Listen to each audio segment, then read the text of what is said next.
So Xometry, let's talk about it. A lot of people say it's a scammy, scummy service, that they actually pay you less than material cost, so nobody can actually make money on any of the parts. Now that I'm an official partner, I kind of want to break it down a little bit, give them my thoughts on it, and go from there. Gonna open the box they sent me, which I'm pretty sure is just tape, and then talk a little bit about the Xometry platform, and see if it might be right for you guys. Let's see what's in the box. It's just tape. So some promo stuff for them. A couple rolls of Xometry duct tape. All right, some BS motivational posters. And shipping informations that I had to do all that crap anyways.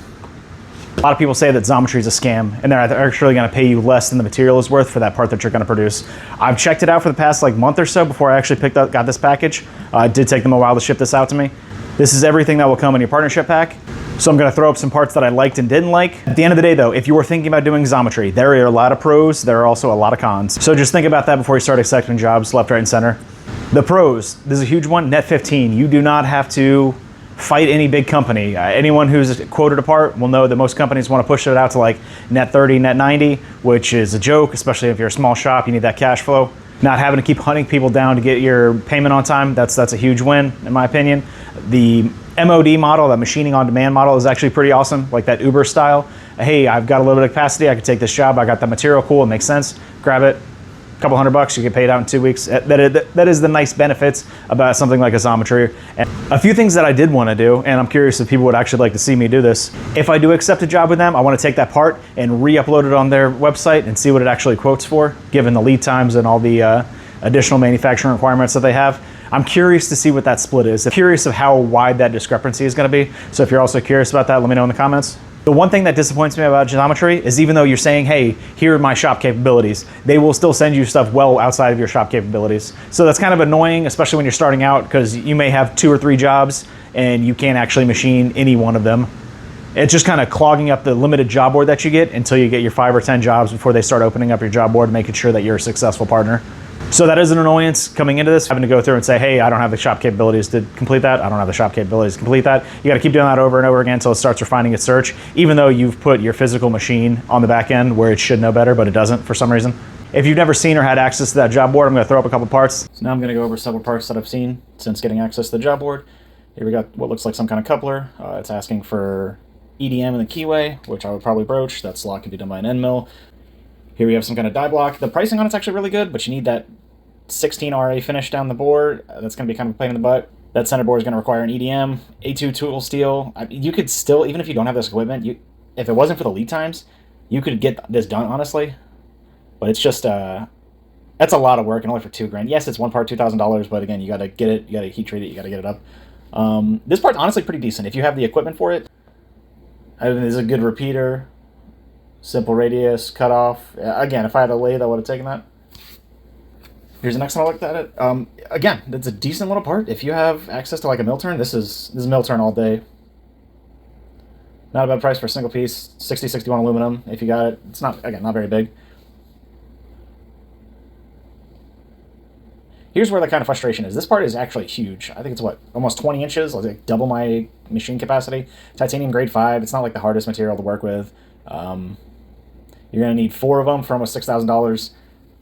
That should cover the material, but for you're gonna need a titanium grade 5 defarce material source for it, way over machine capacity, so that's undoable for me.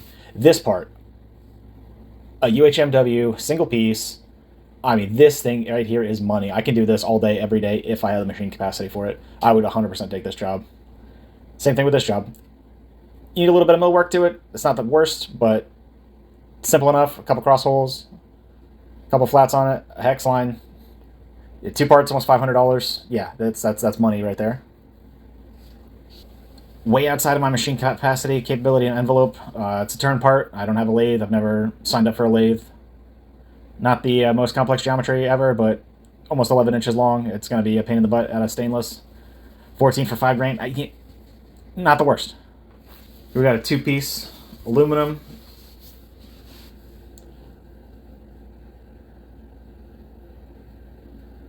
Another big old little die plate.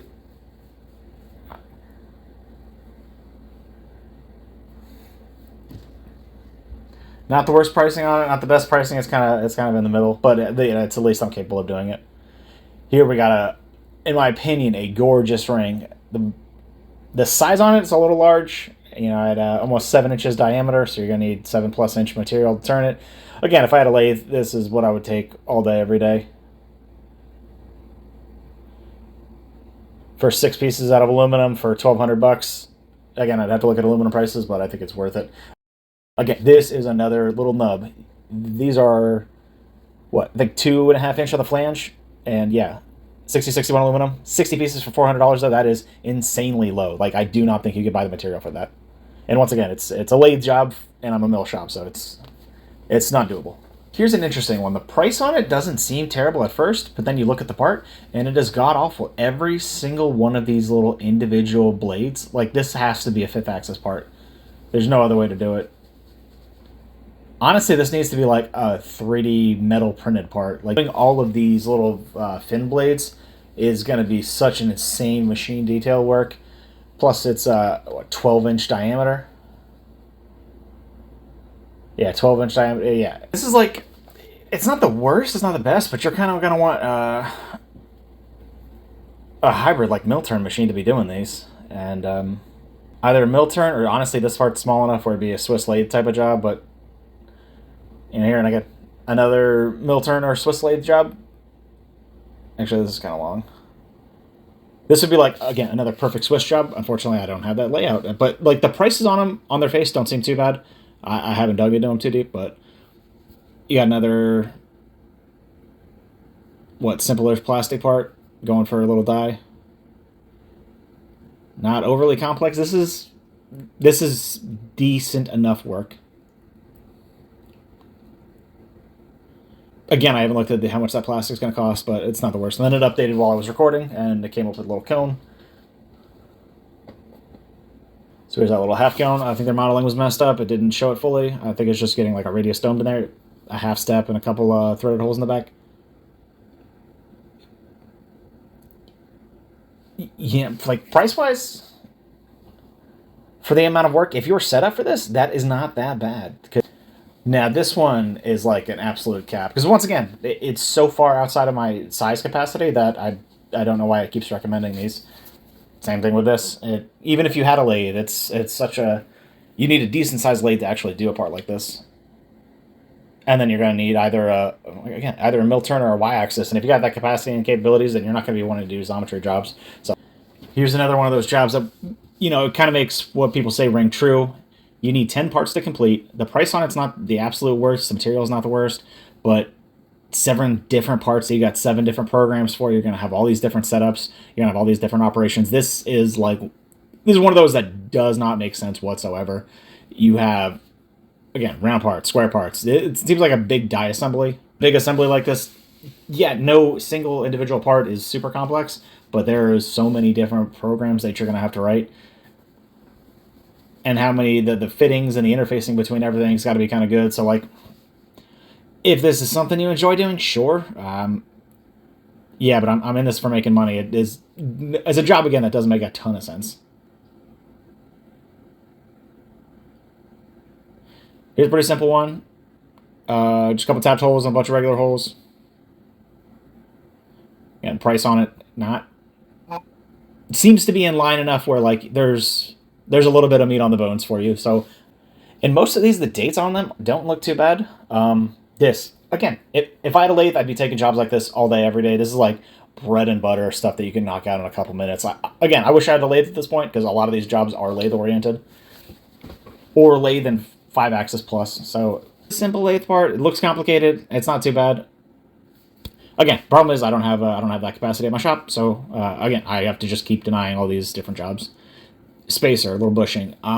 This is money. If you've got a lathe, you could spit these out. You could be done in no time. I don't want to do it in manual, and my little mini lathe, especially these, they're just like kind of a pain. So you really got to watch for these jobs, because on their face, they don't look too bad. I mean, simple part, couple holes, make sure it's on size.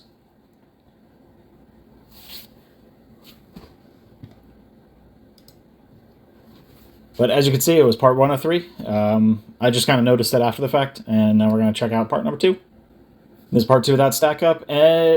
Again, it doesn't seem too bad on its face. I mean, this is still doable at that price point. 6061, like super easy material. Part number 3 is where you can go F yourself. This price for this just became egregious. And at a minimum, you're going to want a 5th axis, or you're going to have to order custom tooling just to get in there and do those like undercut dovetails. Again, custom tooling, everything else, yeah, that's not really where I'm at for not even $2,000. It's a lot of work. Again, this is a solid part for a lathe. I mean, that's doable. A simple little angle bracket. We're gonna hold something. Part 1, and then little pins for it. Yeah, this is, again, with a lathe to take a job like that. Grade 5 titanium. It's a little bit more expensive, but it's not that bad. It's doable. Simple little base plate. I mean, yeah, this is one piece for $300. If you had a lathe, like, again, so many of these jobs keep coming back to having lathe or multi-axis, which is the unfortunate thing.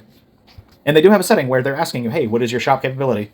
It's in there. My machine is rated in there. The work envelope is in there, but they keep sending me jobs that do not mesh with what I'm capable of doing.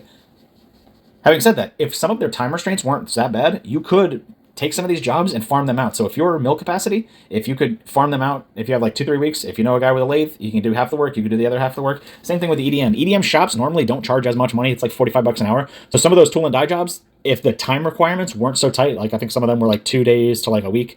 You know, some of these EDM shops want like 2, 3, 4 weeks lead time. The same thing with, if you got to do this heat treated, you got to have a lot of equipment. And again, I'm struggling to see who this is for, other than kind of shafting the small guy. There are a number of jobs on there where they seem to have enough meat on the bones where I think, hey, this is good. But they're kind of few and far between from what I've had access to so far. Honestly, after looking at a lot of these jobs, I'm kind of 50-50 on the program still. There is a lot of jobs that with a ton of meat on the bones, and there's also a lot that don't make sense. The material is going to be so much more expensive than they're actually going to make because the turnaround time on them is so quick. A lot of those jobs I was getting 1 to 2 day turnarounds, and the only person who's going to get you material on time is going to be McMastercar. And for some of those, it's going to put the material cost about 50% of that job. That's not worth it to me. There's not a whole lot of upside there. So again, as long as you're diligent about which jobs you're taking and which jobs you're not taking, I think you should still come out fine, but just don't sell yourself short. And I'm not really sure who this is targeting on the smaller end shop, because like I should be the perfect candidate for this, but a lot of these jobs that I'm looking at, or at least a lot of these jobs that they're feeding me, and again, it could be the feeding mechanism is not tailored well enough just yet, being a newer partner, because I'd say 90% of the jobs that actually came across my job board don't fit my capacity whatsoever. It's a 440. It's got a small envelope. I don't have EDM capability right now. I don't have good lathe capabilities. I don't have a lot of capabilities that I'd like to have.